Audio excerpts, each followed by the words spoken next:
आइए सुनते हैं गुरुदेव रवींद्रनाथ टैगोर की लिखी हुई कहानी दहेज। 5 लड़कों के बाद जब एक कन्या का जन्म हुआ तब माँ बाप ने लाड से उसका नाम निरुपमा रखा। इसके पहले इस समाज में ऐसा शौकीन नाम कभी किसी ने नहीं सुना था। प्रायः देवी देवताओं के नाम ही प्रचलित थे। गणेश, कार्तिकेय, पार्वती इसके उदाहरण हैं। अब निरुपमा के विवाह की बातचीत चल रही है। उसके पिता राम सुंदर मित्र ने बड़ी खोज की, लेकिन मनपसंद वर कैसे भी नहीं मिला। अंत में एक बड़े राय बहादुर के घर के इकलौते लड़के को खोज निकाला। उक्त राय बहादुर के पैतृक जमीन जायदाद बहुत कम रह गई है, पर घर तो खानदानी ही था ना। वर पक्ष ने दहेज में 10,000 की रकम और अनेक प्रकार की दान सामग्री की मांग की। राम सुंदर बिना सोचे विचारे राजी हो गए। ऐसा पात्र तो कैसे भी छोड़ा नहीं जा सकता था। कैसे भी रुपयों की व्यवस्था नहीं हो पा रही है। गिरवी रखकर, बेचकर बहुत कोशिशों के बावजूद 6-7 हज़ार रुपये बाकी रह ही गए। इधर विवाह का दिन करीब आता जा रहा है। आखिरकार विवाह का दिन आ ही पहुंचा। एक आदमी अधिक ब्याज पर बाकी की रुपए उधार देने को तैयार हो गया, लेकिन ऐन मौके पर वह भी गैर हाजिर रहा। विवाह मंडप में भारी हलचल मच गई। राम सुंदर ने हमारे राय बहादुर से हाथ पैर जोड़कर कहा, शुभ काम संपन्न हो जाने दे, मैं रुपए अवश्य ही अदा कर दूंगा। राय बहादुर बोले, रुपए मिले बिना वर को मंडप में नहीं लाया जाएगा। इस दुर्घटना के कारण अंतःपुर में रोना धोना मच गया। इस बड़ी विपत्ति का जो मूल कारण है, वह विवाह की लाल चेली साड़ी पहने, गहना पहने, माथे पर चंदन चुपड़े चुप बैठी है।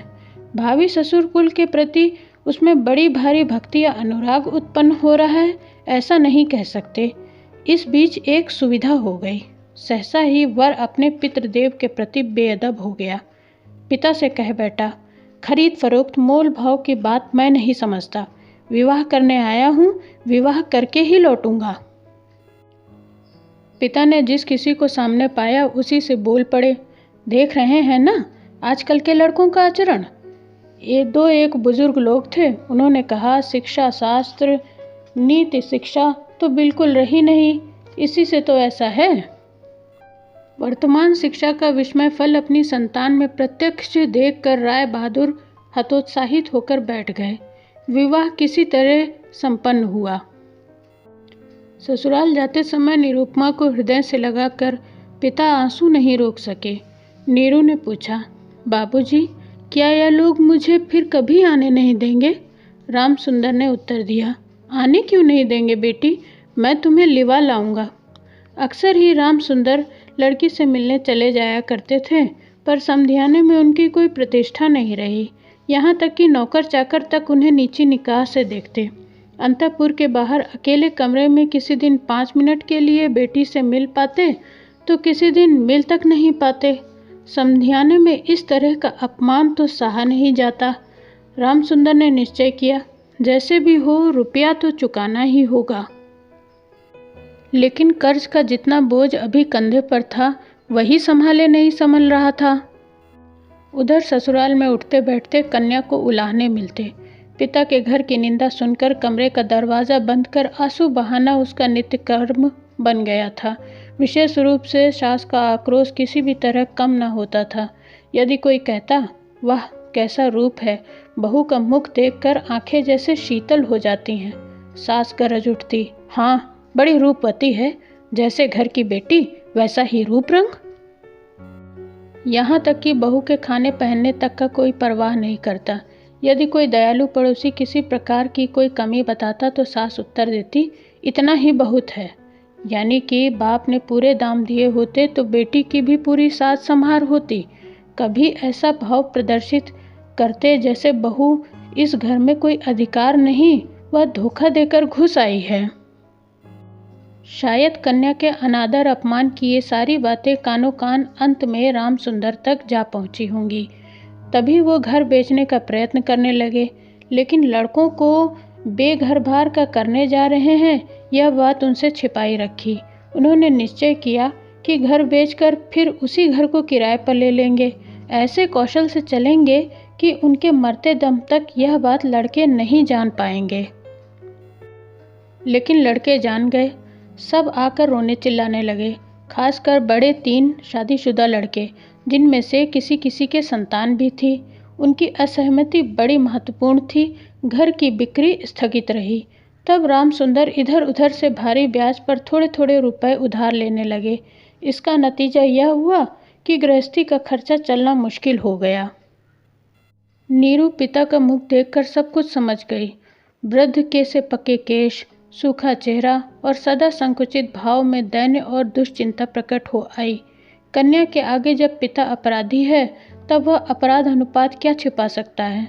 जब समधियाने की अनुमति से क्षण भर के लिए कन्या से साक्षात्कार होता, तब पिता की छाती कैसी फटी रही होती, यह उनकी हंसी देखकर ही अनुमान हो जाता है। नीरू उस व्यथित पितृ हृदय को सांत्वना देने के लिए कुछ दिन के लिए मायके जाने को अत्यंत अधीर हो उठी। वह पिता का म्लान मुख देखकर अब दूर नहीं रह सकती थी। एक दिन राम सुंदर से बोली, बाबूजी, मुझे एक बार घर ले चलो। राम सुंदर ने कहा, अच्छा, किंतु उनका कोई जोर नहीं। अपनी पुत्री पर पिता का जो स्वाभाविक अधिकार होता है, वह जैसे दहेज के रुपयों के बदले गिरवी रख दिया गया हो। यहाँ तक कि अत्यंत संकोच के साथ पुत्री से मुलाकात की भीख मांगनी होती और कभी कभी निराश होने पर भी दूसरी बार कुछ कहने का मुख नहीं रहता। किंतु पुत्री के स्वयं मायके आना चाहने पर पिता ने उसे न लाकर कैसे रह सकता है।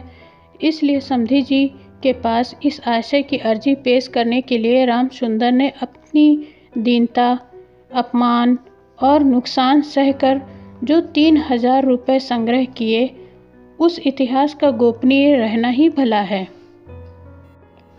वे कुछ नोटों को रुमाल में लपेट चादर में बांधकर समधी जी के निकट जा बैठे। पहले हंसते हुए मोहल्ले की चर्चा छेड़ी। हरे कृष्ण के घर में बड़ी चोरी हो गई है, उसका आद्योनपांत विवरण कह सुनाया। नवीन माधव और राधा माधव दोनों भाइयों की तुलना करते हुए राघव माधव की विद्या बुद्धि स्वभाव की प्रशंसा और नवीन माधव की निंदा। शहर में एक नए रोग का आगमन हुआ, उस विषय में अनेक अजीबोगरीब आलोचनाएं की। अंत में हुक्का जमीन पर रखते हुए बातों ही बातों में बोले, अरे हाँ समधी जी, दरअसल वे रुपए तो बाकी ही रह गए। रोज ही सोचता हूँ आते हुए कुछ साथ लेता आऊँ, लेकिन समय पर ध्यान नहीं रहता। अरे भाई, बूढ़ा जो हो गया हूँ, ऐसे ही एक लंबी भूमिका बांधते हुए अस्थिपंजर की 3 अस्थियों के समान 3 नोटों को अत्यंत सहज भाव से, अत्यंत लापरवाही से बाहर निकाला। लेकिन केवल 3000 के नोटों को देखकर राय बहादुर ने ठहाका लगाया। बोले, रहने दीजिए समधी जी, इसकी मुझे ज़रूरत नहीं। एक प्रचलित देसी कहावत का उल्लेख करते हुए बोले, छोटी सी बात के लिए वे हाथों को बदबूदार नहीं करना चाहते। ऐसी घटना के बाद कन्या को घर ले जाने का प्रस्ताव कोई ज़बान पर नहीं ला सकता था। केवल राम सुंदर ही थे जिन्होंने सोचा, यह सब रिश्तेदारी का संकोच अब मुझे शोभा नहीं देता। मर्माहत हो काफ़ी देर चुप रहने के बाद अंत में मृदु स्वर में बात चलाई। राय बहादुर ने बिना कोई कारण जताते हुए कहा, यह अभी नहीं होगा, और यह कहते हुए वे काम के बहाने उठकर चले गए। राम सुंदर पुत्री को मुंह न दिखाकर कांपते हुए हाथों से उन नोटों को चादर की खूंट में बांधकर लौट आए। मन ही मन प्रतिज्ञा की, जब तक सारे रुपए अदा करके निसंकोच कन्या के अधिकार की मांग नहीं कर सकेंगे, तब तक फिर कभी समधियाने नहीं जाएंगे। बहुत दिन बीत गए। निरुपमा आदमी पर आदमी भेजती रही, पर पिता नहीं आए। अंत में रूठकर उसने आदमी भेजना बंद कर दिया। इससे राम सुंदर के मन पर भारी चोट पहुंची, लेकिन फिर भी वह नहीं आए। कुआर का महीना आ गया। राम सुंदर ने कहा, अब की पूजा में बेटी को घर लाना ही है, नहीं तो मैं खूब लंबी चौड़ी कसम खाई। पंचमी या षष्ठी के दिन चादर की खूंट में कुछ नोटों को बांधकर राम सुंदर ने यात्रा की तैयारी की। एक 5 साल के पोते ने आकर पूछा, दादाजी, क्या मेरे लिए गाड़ी खरीदने जा रहे हो? ठेला गाड़ी चढ़कर हवा खाने का बहुत दिनों का उसे शौक है। पर किसी भी तरह उसे पूरा करने का कोई उपाय नहीं सूझता। 6 वर्ष की पोती रोती हुई आकर कहती है, पूजा के अवसर पर निमंत्रण में पहनकर जाने के लिए उसके पास एक भी अच्छा कपड़ा नहीं है। राम सुंदर यह सब जानते थे और तंबाकू पीते पीते बूढ़े ने इस विषय में काफ़ी सोचा। जब राय बहादुर के घर पूजा का निमंत्रण आएगा तब उनकी बहुओं को अत्यंत मामूली गहनों के साथ अनुग्रह पात्र दीन के समान वहां जाना होगा। इन सब बातों को सोचकर उन्होंने बड़ी गहरी सांस भरी, लेकिन इससे उनके भाग्य की वार्धक्य रेखा के अधिक गहरे अंकित होने के सिवाय और कोई फल नहीं हुआ। दैन्य पीड़ित घर की क्रंदन ध्वनि को कानों में भरकर वृद्ध ने अपने समधी के घर में प्रवेश किया। सुना, राय बहादुर घर में नहीं है, कुछ देर प्रतीक्षा करनी होगी। मन में उच्छ्वास को न संभाल पा राम सुंदर ने कन्या से मुलाकात की। आनंदातिरेक से दोनों नेत्रों में आंसू बह चले। पिता भी रो रहे हैं, कन्या भी रो रही है। दोनों में से कोई भी बोल नहीं पा रहा है। ऐसे ही कुछ समय बीत गया। फिर राम सुंदर ने कहा, बेटी, अब की तुझे ले जाऊंगा, अब कोई रुकावट नहीं है। इसी समय राम सुंदर के बड़े लड़के हरमोहन ने अपने दोनों छोटे बच्चों के साथ सहसा कमरे में प्रवेश किया। वे पिता से बोले, बाबूजी, तो फिर आपने हम लोगों को रास्ते पर बिठा दिया। राम सुंदर ने अचानक आग्निमूर्ति हो कहा, तुम लोगों के लिए क्या मैं नरक में जाऊं? तुम लोग मुझे मेरे सत्य की रक्षा नहीं करने दोगे? राम सुंदर घर बेच बैठे हैं। लड़के कैसे भी कुछ न जान पाए। इसके लिए अनेक उपाय किए, फिर भी न जान पाए। जानकर उनके प्रति अचानक रुष्ट और असंतुष्ट हो उठे। उनका पोता उनके घुटनों से यथाशक्ति लिपट कर मुंह उठाकर बोला, दादाजी, मुझे गाड़ी नहीं खरीद दी। सिर झुकाए राम सुंदर कोई उत्तर न दे पाए। नीरू के पास जाकर बोला, बुआ, मुझे एक गाड़ी खरीद दोगी? निरुपमा सारा मामला समझ गई। बोली, बाबूजी, यदि तुमने अब एक पैसा भी मेरे ससुर को दिया तो अपनी कन्या का मुख कभी नहीं देख पाओगी। यह मैं तुम्हारी देह छूकर कसम खाती हूँ। राम सुंदर ने कहा, राम राम, ऐसी बात नहीं कहते। फिर ये रुपए यदि मैं न दे पाऊँ तो तुम्हारे पिता का अपमान और तुम्हारा भी। नीरू बोली, रुपया देना ही अपमान है, तुम्हारी कन्या का कोई सम्मान नहीं। क्या मैं केवल रुपए की थैली भर हूँ? जब तक रुपए हैं तब तक मेरा दाम है। नहीं बाबूजी, ये रुपए देकर तुम मेरा अपमान मत करो। इसके अलावा मेरे पति तो यह रुपए नहीं चाहते। राम सुंदर ने कहा, बेटी, तब यह तुम्हें जाने नहीं देंगे। निरुपमा बोली, ना जाने दे तो क्या कर सकते हैं, बोलो। फिर तुम भी ले जाने के लिए कुछ मत कहना।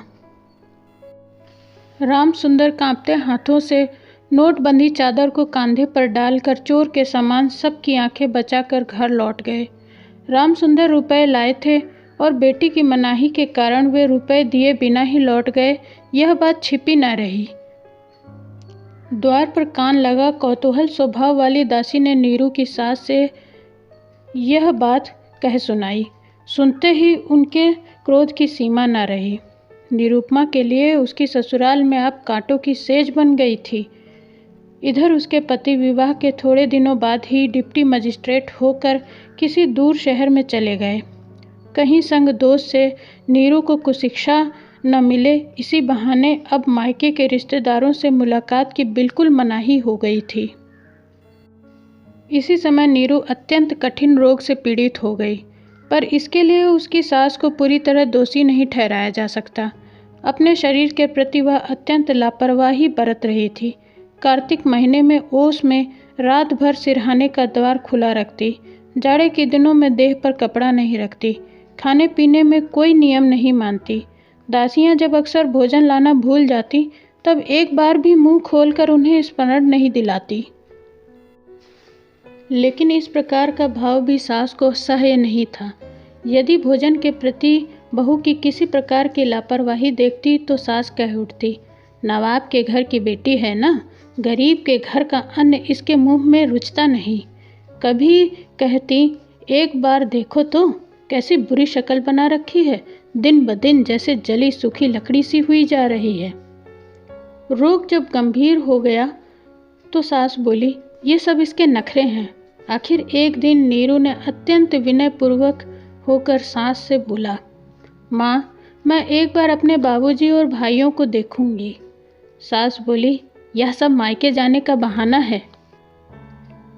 कहने का कोई विश्वास नहीं करेगा। जिस दिन संध्या के समय नीरू की सांस उखड़ने लगी, उसी दिन पहली बार डॉक्टर ने उसे देखा था और उस दिन ही डॉक्टर के देखने का अंत भी हो गया। घर की बड़ी बहू मरी, खूब धूमधाम से अंत्योष्टि क्रिया संपन्न हुई। जिले में प्रतिमा विसर्जन समारोह के बारे में राय चौधरियों की जैसी बड़ी लोक प्रसिद्धि है, बड़ी बहू की अंत्योष्टि संबंधी राय बहादुरों की बहुत कुछ वैसी ही ख्याति फैल गई। ऐसी चंदन काठ की चिता इस इलाके में कभी किसी ने नहीं देखी थी। ऐसे समारोह से श्राद्ध अनुष्ठान भी केवल राय बहादुर के घर में ही संभव था। सुना जाता है इससे उनके ऊपर कुछ कर्ज भी हो गया था। राम सुंदर को सांत्वना देते समय उनकी बेटी की कैसी महासमारोह के बीच मृत्यु हुई, सभी ने उसका बड़ा विस्तृत वर्णन सुनाया। इधर डिप्टी मजिस्ट्रेट का पत्र पहुंचा। मैंने यहाँ सारा बंदोबस्त कर लिया है, इसलिए मेरी पत्नी को फौरन यहाँ भेज दें। राय बहादुर की श्रीमती ने लिखा, बेटा, हमने तुम्हारे लिए एक दूसरी लड़की का रिश्ता तय किया है, इसलिए छुट्टी लेकर फौरन चले आओ। इस बार 20,000 का दहेज और हाथों हाथ अदायगी है।